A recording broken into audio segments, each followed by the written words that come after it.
Welcome to episode 2 of the ParsecPodcast with me, alfaetoonhill, and my good friend there, Lemmel. We'd just like to start this episode by taking just a brief moment just to thank everyone for taking the time out of their day to watch our first episode, and also to like, share, follow, subscribe to all of our social media accounts. We've got a Twitter account, that's at ParsecPodcast66. Let Liam tell you about the Instagram and the Facebook. Yes, so the Instagram is exactly the same. It's ParsecPodcast66. And the Facebook page, we've created a page that is on my own page, Liam Linton, and it is Parsec Podcast. If you just search that in the comments, you'll find that there. Perfect. So without further ado, we'll move on to what we've chosen to discuss on this episode, episode 2. It's the first episode of series 1 of The Mandalorian. We're just going to have a breakdown of the episode, give our initial thoughts, and we'd like to hear what you think about the first episode of The Mandalorian. So put down in the comments below your thoughts, and we'll like to have a little chat about that.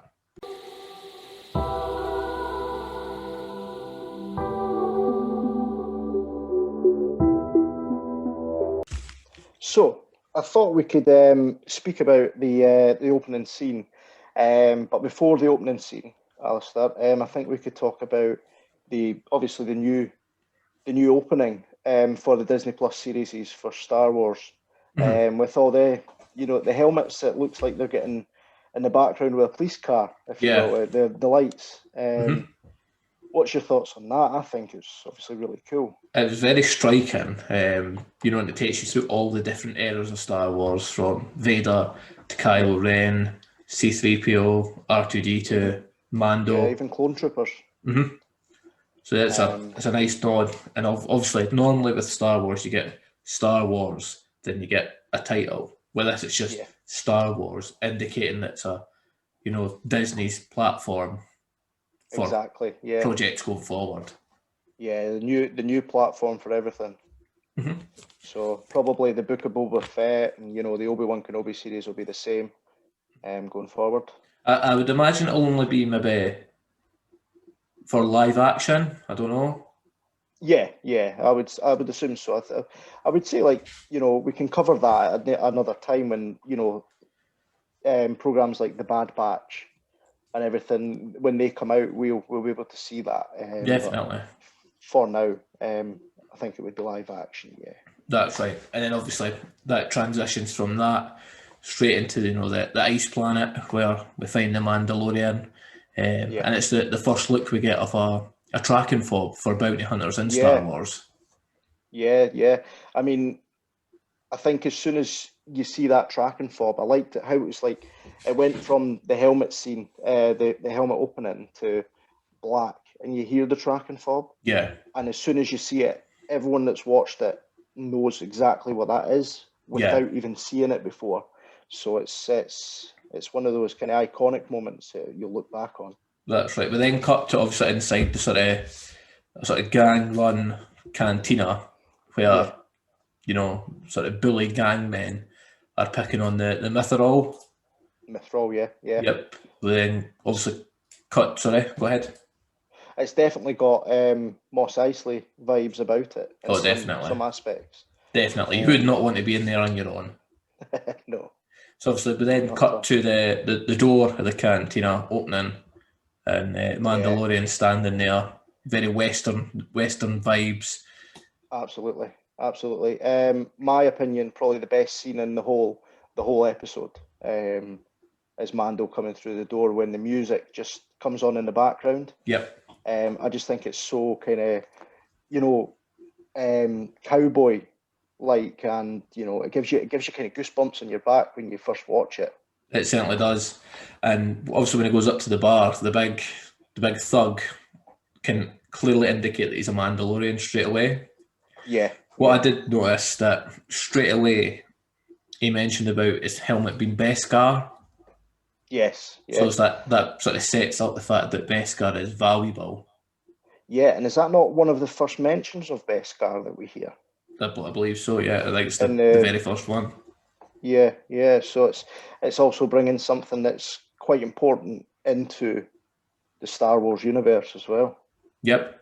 And then this is the first time we sort of get a look at how much of a good fighter the Mandalorian is, and also a good shooter. Yeah. You know, I mean, the door scene, when obviously when the guy throws the glass across the cup across the bar, and you know, Mando basically incites a fight. Yep. It's when the guy tries to run out of the door. Not only does he have good aim to get him with it's like his lasso type thing from his wrist gauntlet, and then also has his pistol to shoot the controls of the door. Cuts him right in half. And you know what? That was when he shoots the door controls with the pistol, that was a kind of Han Solo kind of throwback as well. The way he kind of grabs the way, it, you know, the way he pulls it from his holster. Yeah, I mean that was another really good callback that they obviously the writers are doing and they're trying to do. Mm-hmm. I think when he goes and talks to the Mythrol, I think it's quite good that they build his character, because the Mythrol's trying to speak with him. He's saying thank you for obviously helping him. Yeah. Mando's silent. He's there to do a job. He's not there for interaction. Exactly, yeah. It's also the first time we see a bounty puck. Yeah. Which is obviously, for anybody that's not seen it, sorry, you shouldn't really be watching this video because it'd be spoilers, but I'll put a spoiler warning. It's just like a hockey puck that basically puts on the table, and it will come up with a hologram of the person or the target that he's going for. Giving the information. What I liked was he said sort of one line at this point. It's like, I can take you in warm, or I can take you in cold. Obviously, warm, alluding to being alive. Cold, alluding to being dead. So obviously, he's not going to mess with the Mandalorian, is he? I think that bit also gives you shivers, just the way he talks, the way like, because his helmet's kind of muffling everything. Yeah. But I just think it's brilliant. It sounds like he's speaking into like an 80s microphone. Also, it's like, it's a weird description. It's like, he's been like under the mask, he's cold. Yeah. However, you can't see it, but you know by the way he's speaking, like he's deadpan. Yeah, it strikes me as he's almost fed up with the Mythrol. Just keeps on talking. Yeah. It's like, I can bring you in warm, or I can bring you in cold. Yeah, like don't make my job any harder than it needs to be. Exactly. Which is great. So after that part, they sort of leave the cantina and they're waiting for like a land speeder to take them back to the Razor Crest. At this point, we really see his dislike for droids. There's a brand spanking new land speeder coming with a droid pilot, and he's having none of it.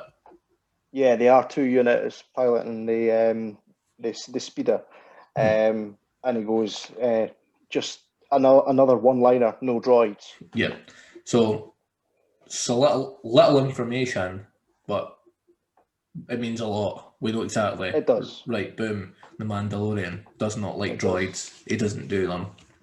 Exactly, and there's also another cool callback to A New Hope with the Empire spy. That's the one who actually calls in the speeder.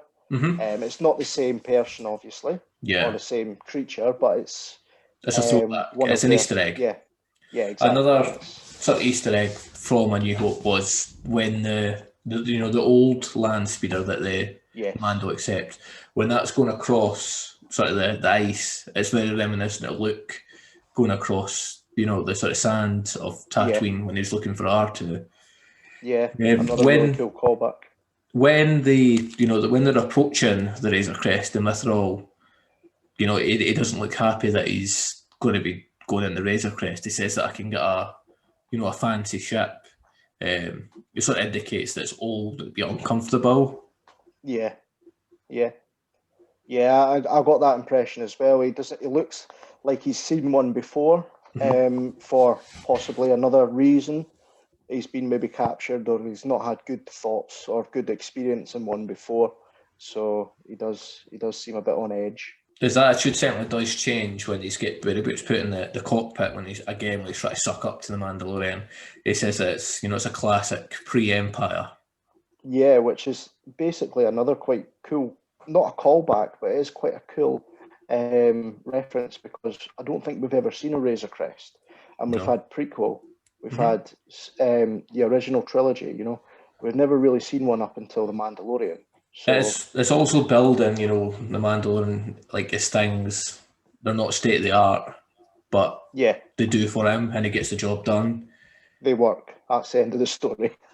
Exactly, and then this is the first mention of a line "Gang Ferric," which I think is meant to be swearing in Star Wars. Yeah. I was a bit I was wondering what that meant, to be fair, and I've tried to actually look it up on various Star Wars, references, everything like that, but I can't find it. But I know a lot of the Star Wars language, and accents and everything like that. They derive off of certain, countries within the Earth. Yeah. But they derive off some of them, so it'd be cool to know what that actually means. It's just like on Rebels when they say Carablast. It's just basically it's just a nothing word, but in their galaxy, probably a heavy swear. Then obviously we get the scene where the beast comes from the water to try and attack the Razor Crest, and then we get the Mandalorian's sort of sniper rifle, and we build that up and just how powerful that is. Yeah, the big Ravenak comes up, and obviously Mando, he's got a setting on that's to electrify something or stun it. Yeah. Which again, you could look at it as a cool callback to A New Hope as well, with obviously Princess Leia getting stunned by the stormtrooper. The actual weapon itself, we first seen that in the holiday special. It was actually the first sort of weapon Boba Fett had. So I do like that they brought that back. Obviously, the holiday special, it's a disaster. But, Boba Fett was a good thing to come out of that. And I'm quite glad that, we got that weapon. Yeah, I mean, obviously the holiday special was a low budget, 70 something. It was 1970 something Christmas special. It was just a bit of fun, I think, at the time. So. Yeah, definitely. Whilst they're sort of flying from that his planet to Navarro, again, Mandalorian silent. The Mythrol, he's trying to make conversation, small talk. Yeah. Again, Mandalorian is having none of it. He's there to do a job, and he's going to do it. Yeah. Obviously, then the Mythrol needs to go and use the toilet. Use the vac tube. The vac tube. So then, obviously, he's down and he's raking about the ship where he finds obviously all the Mandalorian's weapons. Yeah. This shows that the Mandalorian's not to be messed with. He's obviously amassed all these weapons from all the missions that he's done. And it also blows at the lack of passengers he has on that Razor Crest, because he's left it unlocked pretty much. Yeah. The Mythrol's just had to press a button to open that, and you can quite clearly see he has a pass lock on it. Yeah. So he's obviously, it's obviously part of Mando's plan. Obviously, the Mythrol then goes further down the ship just before obviously we get to the big bit of that scene. It does mention Life Day, which is basically Christmas for Star Wars. Again, that's a throwback to the holiday special. Then obviously he finds the bodies in carbonite, which is an obvious throwback to Han Solo, Boba Fett, Empire Strikes Back. Obviously, we get the scene in the Mythrol's face, and he's saying, I want to get back to the wife and kids for Life Day, but that's not going to happen. And then it cuts, and then boom, Mando's there. Probably not. Pushes the man, frozen. Sick of his rubbish. So you're frozen, pal. It just shows how ruthless Mando is at this point in the story. There's no playing about with him. Yeah, he's got at this point straight to the point. He's no patience. He's got a job to do. Driven by the job, and the job is all that matters. And that's sort of the ending of the first scene. Yeah.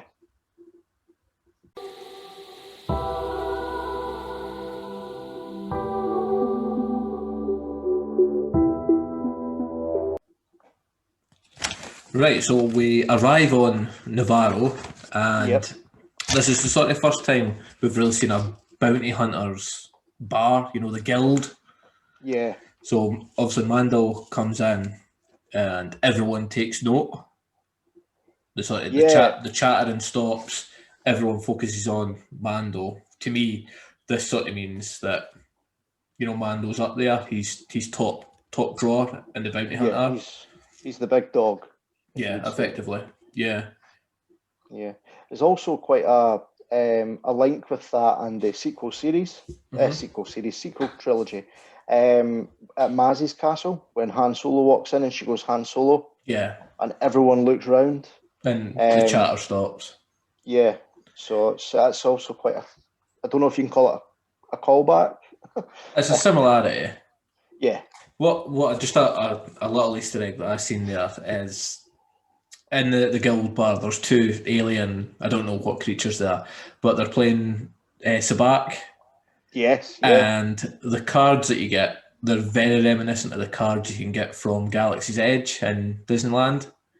Yeah. I got a set myself, but last year when I was there in February. Shout out to Galaxy's Edge. Big up to Batu. So yeah, obviously when we first see Grief, he does mention to the Mandalorian that it was fast. That he completed the job fast. Obviously that shows, again, how focus driven that he is. Yeah. So what's your initial first thoughts of the Grief? Well, first of all, I think everyone noticed that it is, a cool callback to the Rocky films and Apollo Creed being Grief Karga. I don't think so. I think it's a throwback to Happy Gilmore. Chubbs. Yeah. Definitely. Yeah. Alligator got my hand. Yeah, that's, it's, but yeah, on obviously getting back to the Star Wars side of things and Mandalorian side of things, I mean, I think the cantina definitely shows that Mando is the big guy. It also shows that he is respected because everyone's silent when he goes in. Or feared. Or feared, or even hated. Because we do come across, a certain part in the scene that he has mentioned that he hates. Another cool callback is that basically when we're looking around all the aliens that are there is a character or an alien that looks a bit like Bosk. A Trandoshan? Yes. Mm-hmm. So we don't know if it is Bosk or not. It's never mentioned, but it's same kind of dress, same, tone of whatever his skin is. I would like to see Bosk in a sort of live action series. Like we got a 4-second clip of him in was it Empire Strikes Back? Yeah, but he was really prominent when he came into Battlefront 1. We got him as like was it a downloadable content or was that just an add-on? But I think he's got he's been in the comics and everything as well. He's in the Clone Wars as well. Yeah. But yeah, it's a character that I would like to see more of. Just Dengar, even Greedo, before. Yeah. Before Han smokes him. Yeah. So obviously we get to the point where Grief and Mando are sitting down talking. The first thing that came across my mind is, Mando's unhappy that Grief's trying to pay him with Imperial credits. It obviously says, the Empire's gone. This obviously gives the casual viewer that, what sort of time period we're at in the timeline. Yeah, exactly. And then obviously Grief Karga, he offers him Mon Calamari. The flan. Calamari credits, the flan. And basically he can only pay half of them of what he's owed Mando. But that brings us on nicely to the next, part of the discussion that they have. Yeah, just before we go, ahead there. Also, the man calamari, it's just, for anyone that doesn't know, it's sort of Admiral Akbar's species. Yeah, So just you might know him best for going, it's a trap. Right. Mandalorian's also unhappy with the lack of work that the guild's got, and the fact that the highest bounty is only 5,000 credits, which it obviously says that you wouldn't get fuel for that, which also indicates that the Mandalorian only does big scores. He's not interested in petty jobs. Well, the fact he says he'll take them all as well. Mm. I think Grief Karga had 3 bail jumper pucks and also a smuggling case as well. Yeah. So Mando wants to take them all, which shows his willingness to, complete these bounties. He loves what he's doing pretty much. Mm-hmm. So then obviously they have the discussion where they've got the private job. There's no fob. No, there's no puck. Sorry. there's only a chain code. I think that sort of builds up that this isn't a normal bounty hunting mission. This is something else. This is higher. Like Mando mentions it as an underworld, which could mean it could mean anything. We don't even know where it is as well, which could be anywhere. Exactly. Obviously. We then go on to find out that it is Navarro, and whilst he's travelling to to speak with his new client, I did notice it's the first time that we've seen Jawas off Tatooine. Yes, I noticed that as well. A cool throwback. Another callback to obviously prequels and yeah. So that's sort of builds up the complexity of this job quite well before we actually find out what it is. Exactly.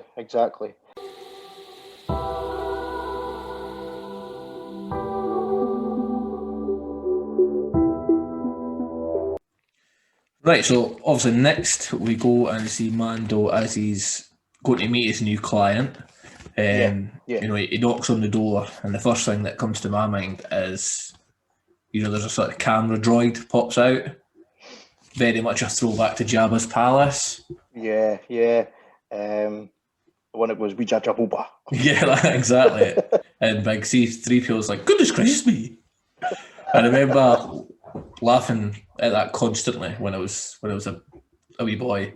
Like that broke me. I was like, what do you mean when you were a wee boy? You're still laughing at it. I know, it's brilliant.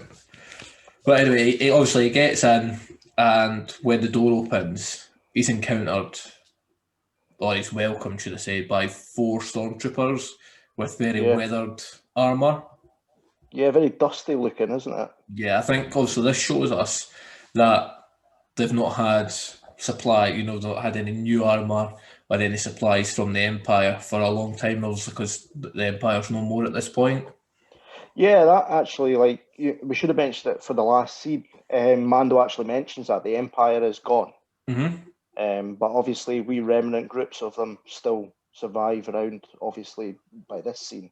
Yeah, of course. Go by this scene. Because I think it is only 5 years after Return of the Jedi. Yeah. For more info on that, you'll find that on the Instagram page. There's a new eras on that. I like it. That was seamless. And anyway, obviously, Mandalorian, he's not intimidated this in the slightest. When he walks in, the client greets him, the door opens, and Dr. Pershing interrupts. Stumbles out, Yep. Mandalorian's straight on the guns, defending himself. If you look at that scene when he walks in the room, though, if you look closely, he has got his hand down on his holster, so he's ready for anything, really. So that's quite cool. One of the stormtroopers then says, we've got you 4-1.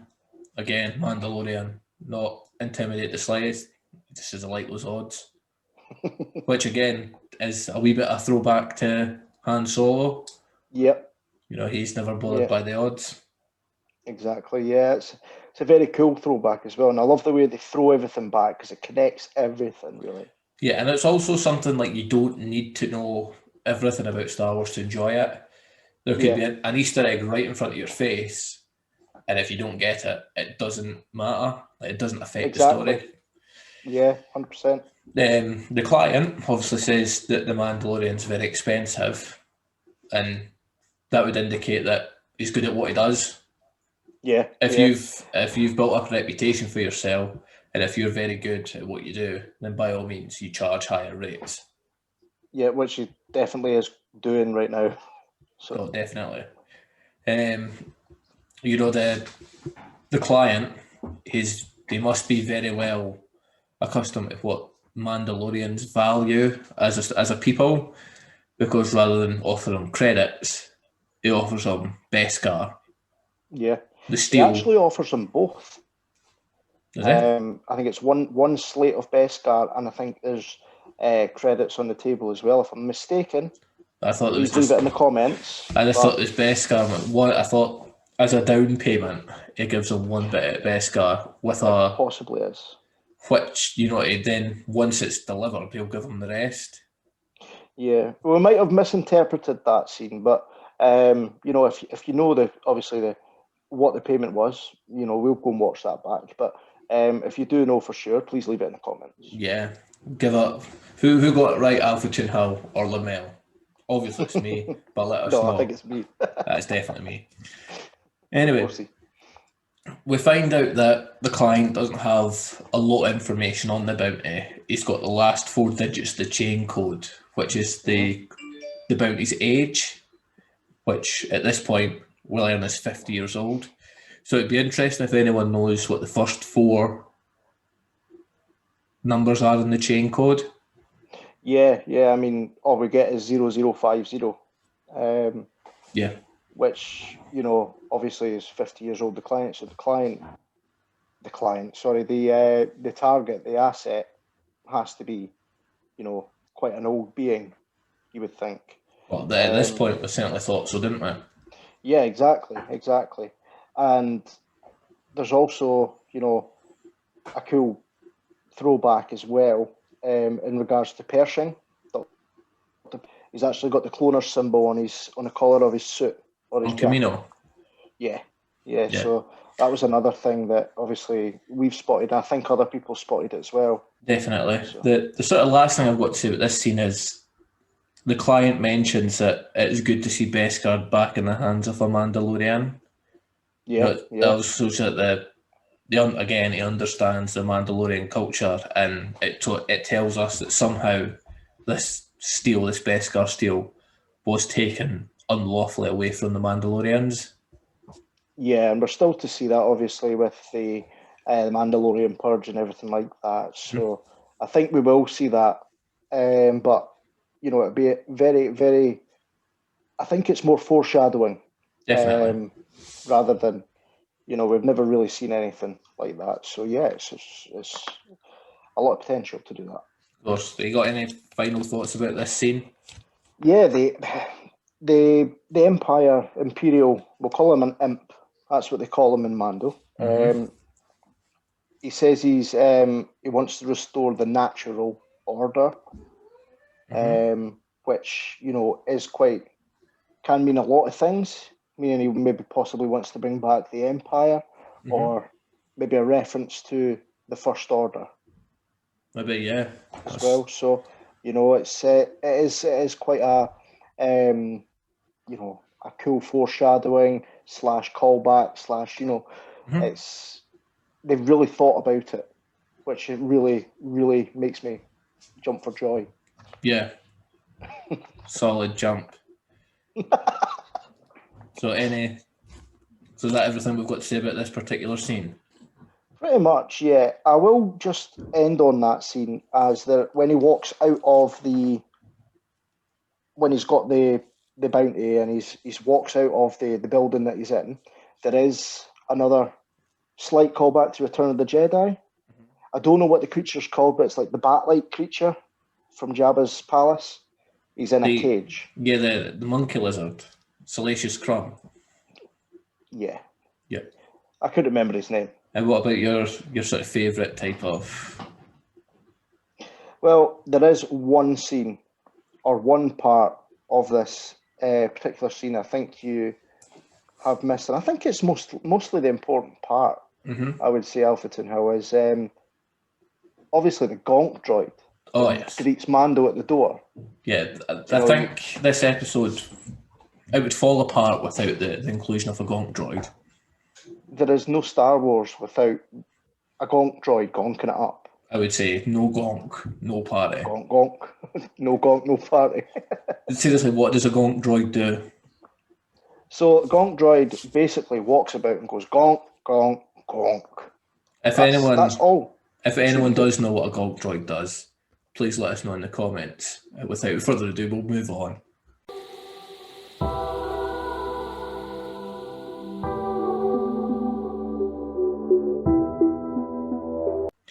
Okay, Lemmel, next up we can see the Mandalorian going to an underground base of sorts. When he's going down the stairs, he's greeted by another Mandalorian, full helmet.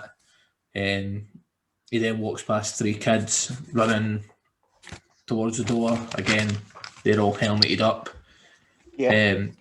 Then walks into the sort of, but at this point we don't know, he's walking into a room and we can see the Mandalorian sign, the Mythosaur skull. Yeah, that's another, very interesting point, because we've heard of the Mythosaur, but we've never actually properly, seen a skull that size in a live action. Mm-hmm. Or I don't think we've seen it in the cartoons either, have we? I don't think it's the skull itself. I think it is very much still a statue. Yeah, I know, but it kind of shows you the scale of it. Yeah, definitely. Whilst he's, once he walks in, we find out that he's in an armory or some sort of smith, like a blacksmith, for example. Yeah. He takes the Beskar and gives it to the female Mandalorian. Yeah, and obviously, like you said, I would go with an armourer because she's making armour. Mm-hmm. And obviously, when he gives it to her, there is when she melts it down for him, mm-hmm. she makes a shoulder blade for him, and she asks him, "Has he had his signet yet?" Mm-hmm. And he says, "No, not yet." Yeah, obviously, the fact that he said "not yet" would let us know that he's either going to he's going to find it either in this episode or in this series or at some point during the Mandalorian. The whole Mandalorian, the whole series, this series, next series, third series, it's going to get it at some point. Exactly. It does pay for the work with the calamari flan that he's just got from Greece. So it shows you kind of what he wants to spend, what he's doing the jobs for. He wants to improve his armor, mm-hmm. which is probably his most, prized possession. Definitely. It's basically his clothes. Exactly. At the end of the day, it's the representation of him. If he's got a full set of Beskar armor, how intimidating is that? Whereas at the start we find him, he's got his helmet, which is made of Beskar. The rest is just sort of patched up armor. Yeah, it looks almost leather-like. Mm-hmm. It doesn't look like armor. It just looks like kind of not armor, but sort of just a protective leather vest sort of a thing. Yeah, hard leather. Mm-hmm. Yeah. It is also worth mentioning that the Beskar that he's using, the armor mentions that this was gathered in the Great Purge, mm-hmm. Which obviously foreshadows the Great Purge of Mandalore. Yeah, which we talked about in the Clone War, not the Clone Wars. Yeah, the Clone Wars, isn't it?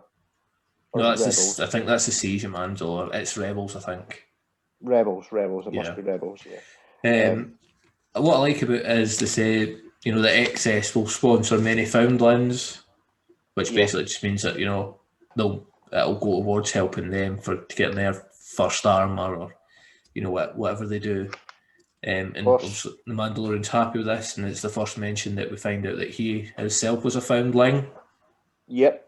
And also, we see patches of his past when the armourer starts, smithing his shoulder pad as it goes flashbacks. Yeah, as it's being crafted, we find out at this point that something terrible happened with his mum, he's with his parents, he's in, Yeah. he gets put in sort of some sort of protective. At this point, we don't get a lot. It's in a later episode that we do find out what happens.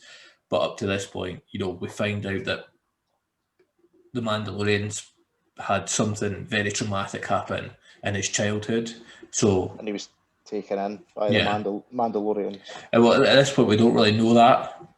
But, we can sort of put a foundling, sort of like being found. Yeah.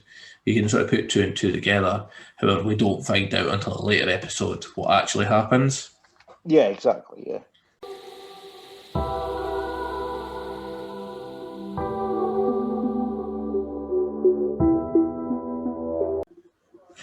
Okay, Lemmel, we then find the Mandalorian and the Razor Crest heading towards a sort of deserty planet. And looks a bit like Tatooine or Jakku. It's not made clear which planet it is.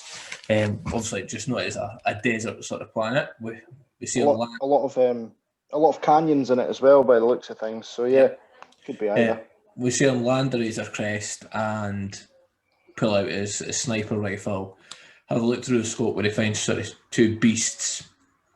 Then he sort of pans over to sort of scope out the rest of the place, and it's where we get a big jump scare scene where one of the beasts attacks him. I don't know about yourself, but certainly first time watching that, I certainly did get one hell of a scare. Yeah, I mean, I wasn't expecting it. It was one of those ones that was just like, it wasn't intended to make you total, horror film style jump, but just like you said, it was just startle you. Yeah.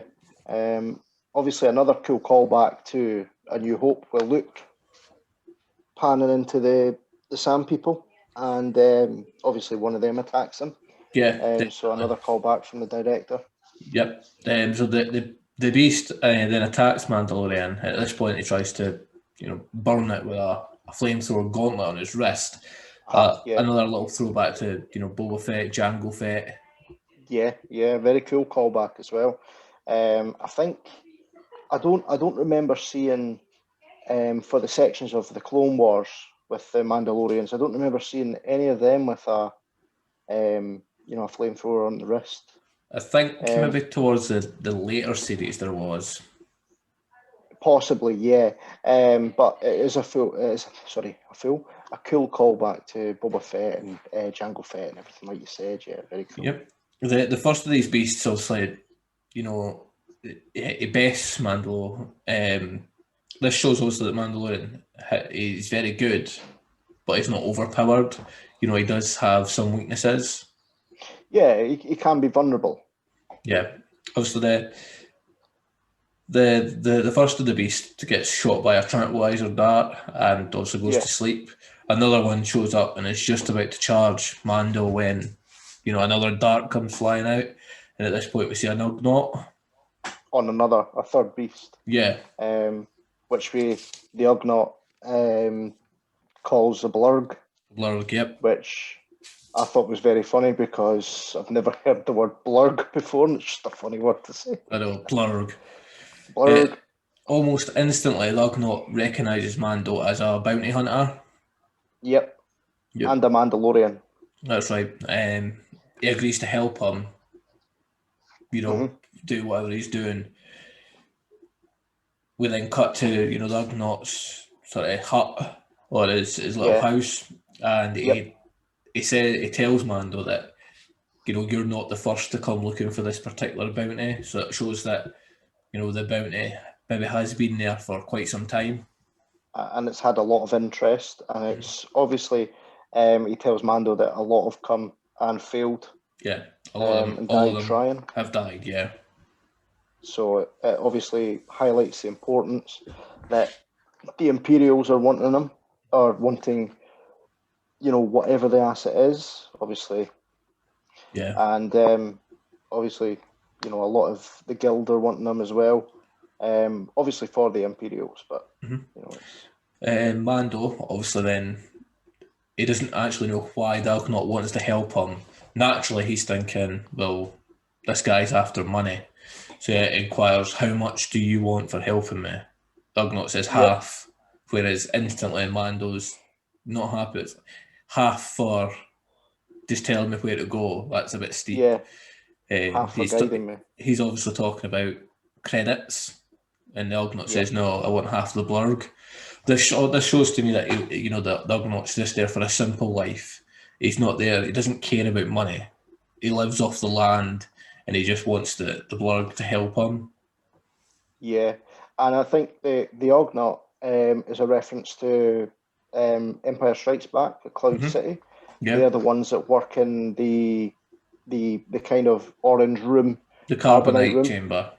Yeah, where obviously Han Solo goes into carbonite, and also where Vader kind of tries to trap Luke at the same time. After that, we learn that the Mando needs to learn how to ride the blurg to get to wherever they need to go. At first, he gets knocked off, and he wants to give up straight away. He just wants to get a speeder or a speeder bike, land speeder, whatever. He just, he feels like he's wasting time. Yeah. The Ugnaught then sort of teases him back into, learning. At this point, you could sort of see that Mando's learning patience. Where, it's sort of a bit of character development. He then, calms the blurg down and gets back on and learns to ride. We then sort of cut forward, should I say, to a scene where they're riding, traveling, to the, where the bounty is. Once they get to where they want to be, Mando offers them the Ugnaught credits for helping him. Yep. Ugnaught rejects and says, no, all I want is peace for my planet. Yep. And comes in with what is made to be a famous line just now with "I have spoken." Yep. And again, which I think is really cool. It's quite, because it's like a character catchphrase. Yeah, exactly. It's as soon as people watch the first episode, that's all you've seen on Twitter. Yeah. But yeah, again, they've made a character catchphrase out of a phrase that a character said once. It's I think that's very good writing and very good, going forward as well. Certainly, and with that being said, that leads us to sort of the big finale scene, doesn't it? Yeah, the third act. Yeah, so it's it's the scene with basically when they reach a certain point, or Mando has the Ugnaught has left Mando. Mando then goes to the top of what we think is a cliff or a hill, and again brings out his sniper, or a small part of his sniper, which is like the scope. Yeah, just like a telescope. And he has a look down at what looks up to be like a built-up kind of fortress kind of thing. Yep. And that's what we'll talk about in the sort of the next part. Yeah.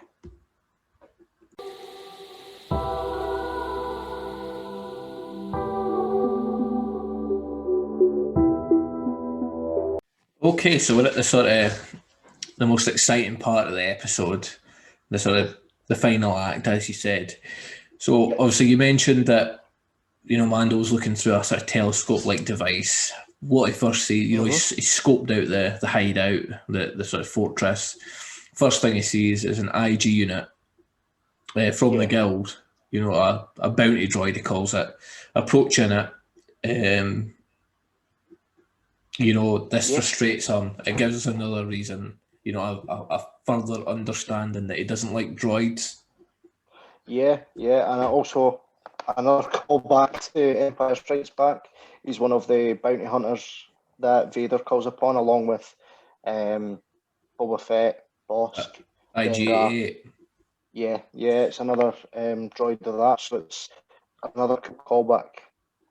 Yep. So obviously, the IG droid walks up. It's no subtlety about him. He's a droid. He's programmed. Walks up, basically says, "Give me the bounty." The species are like, "Who's this?" And they attack him, and he wipes them all out. Yep.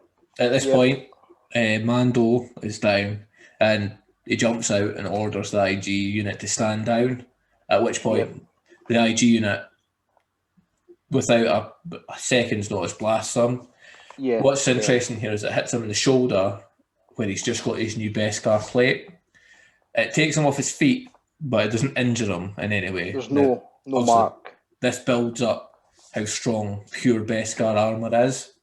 Exactly, yeah, and it's you know, I think the Beskar armor, I think we'll go over it in you know, later videos, but I think the Beskar armor is a representation of Mando's build up as well.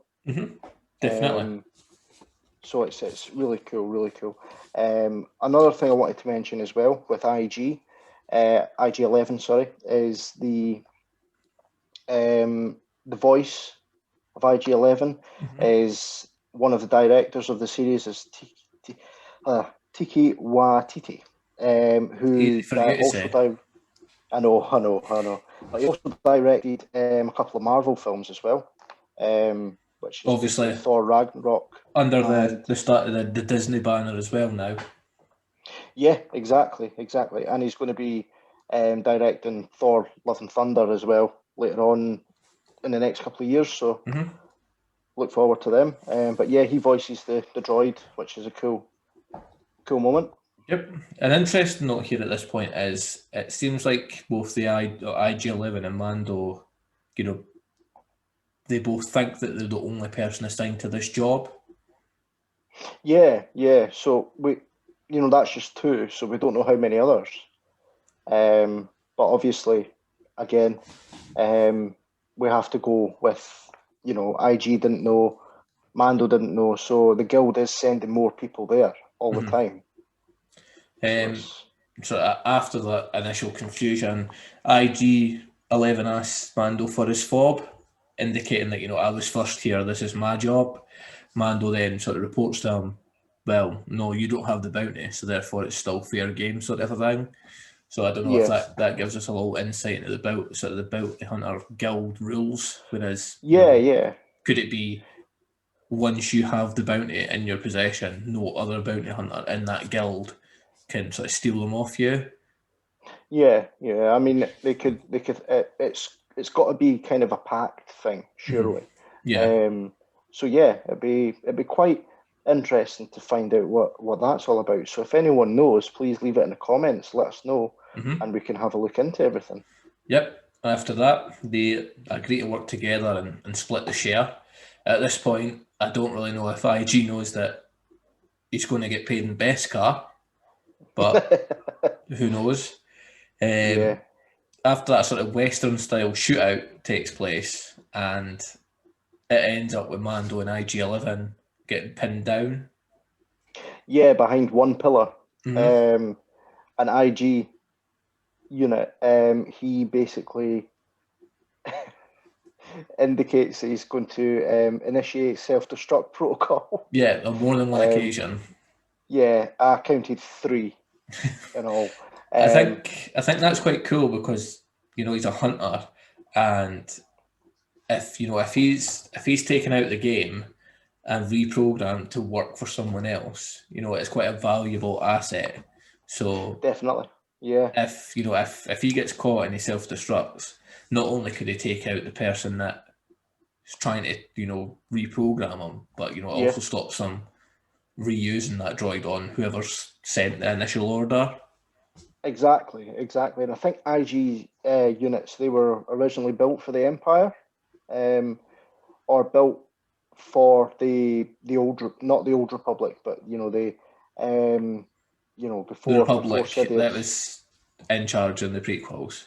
That's the one. Yeah, because there is an episode of the Clone Wars where Anakin is getting hunted down by, I think it's 1 or 2 IG units, so they are about prior to the Empire. Yeah, so I think they're always intended to bounty hunt or just hunt. They're hunter droids. Yeah, so it's quite cool. So after that point, you know, Mando says, you know, create a distraction, because at this point a large mounted gun or blaster, you know, is pointing at them. So IG darts it to the side and gets quite a fierce shot. He's knocked down. We think, could that be the end of IG? Who knows? At that point, Mando gets his opportunity, takes out the gunner, and takes the gun for himself, wipes out all the gang members. Yep. Goes Very cool over scene. Goes over to check IG, and at this point again, character development. He goes, "You're not so bad for a droid," whereas previously at the start of the episode, droids no. Even Yeah, exactly. 5-10 minutes earlier, droids no. Yeah, But yeah. he also asks if he's okay. Yeah, Which and again, then the IG meets him with, obviously, it's not hit my main wiring harness, so yes, I'm fine. so then, which is quite funny. Yep, and after that, we get a shot from inside the sort of hangar or garage or whatever it is, and they use the gun, the mounted blaster, to just blast their way through the door. Yeah. When they enter, basically taking it off its hinges. Yeah, just destroying it. After that, there's one last gang member that Mando wipes out. Asks, is there anyone else? There's not. IG, he does say that he's picking up a life form. One life form. And obviously the tracking fobs, they are beeping at a higher frequency. Yeah. Which brings them across to what looks like a white kind of egg, metal egg, which is covered in like a throw cloth. I thought it was like a net. Yeah, that's a what I mean. Like net. Yeah, like they've tried to hide it. But obviously with the tracking fobs, you can see the tracking fobs, which we talked about at the start of the video, in their full use there. You can see that the closer they get to something, it's like a metal detector. Yeah. The closer you get to it, the more frequently it beeps. So it's quite cool to see how they work. Yep. Mando opens up the egg-like thing. We find it's actually like a floating crab. Yeah. And finds a baby inside. The Mandalorian's obviously confused because he was under the understanding that they were looking for a 50-year-old. Yeah. At what point the IG-11 unit, informs them that different species grow at different paces. Yeah. I think it's the opposite of accelerated growth. So yeah, they would grow at different speeds. So obviously at this point we find out that it's Baby Yoda. Yeah. So that was always. What was your thoughts on that? I was blown away. It's Yoda. Yeah. But no, my initial it's thought not. Was it's Yoda, but then it was like, no, almost instantly I was like, well, it can't be. I know what point of the story we're at here. Yeah. Just on that whole point is, for the longest time we don't know what Yoda's species are. Would you like to know what that is, or would you like that to stay a sort of mystery?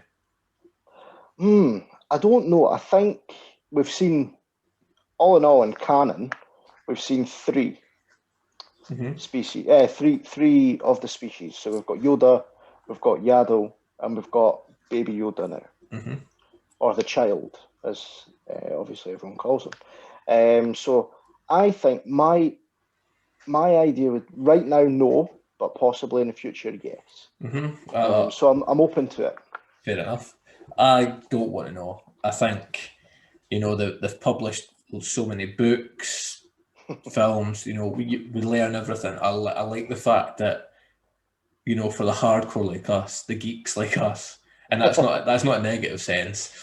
I like the fact that they're holding that information and nobody knows what species is. I like that. Yeah, it's a bit of mystery within a mysterious universe anyway, so it's quite cool. I like it. So obviously we're at the point where Mando's opened the crib. Him and IG are looking at Baby Yoda. What's interesting here is IG has been told to kill him. Yeah. Whereas Mando's been told to bring him in alive if things go badly to terminate. Yeah. However, it does seem like IG's Comment order on was just to kill.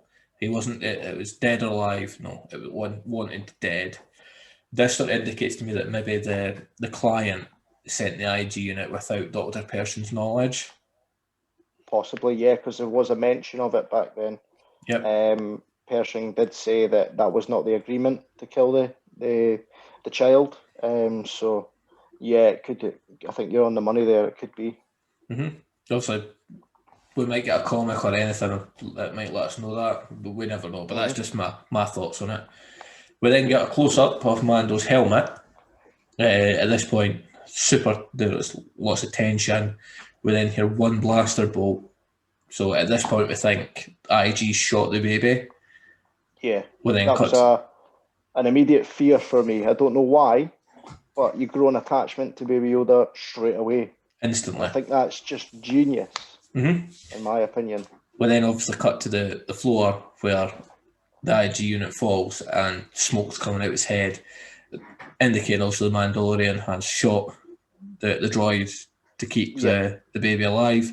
At this point, I don't think it's any connection to the baby. I think it's purely he'll get his full payment if he brings it in alive. Yep, definitely.